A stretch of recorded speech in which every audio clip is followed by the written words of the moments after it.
High বন্ধুরা, আমার নাম সুমিতা। আজ আমি চিকেন পকোড়া বানিয়ে দেখাবো। কেমন করে বানাবো তোমরা সবাই দেখো। বাটির মধ্যে বোনলেস চিকেন অল্প করে নিয়েছি, এর মধ্যে সমস্ত উপকরণ দেব।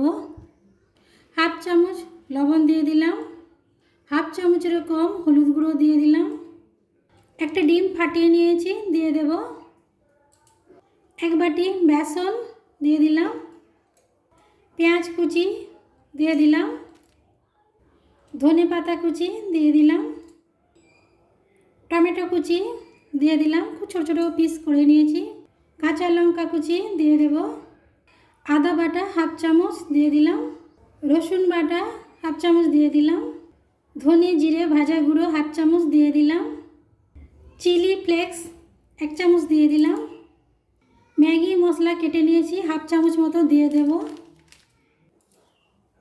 হাফ চামচ মতো দিয়ে দিলাম, গরম মশলা হাফ চামচ মতো দিয়ে দেব। এরপর সব উপকরণ হাত দিয়ে খুব ভালো করে মেখে নেব।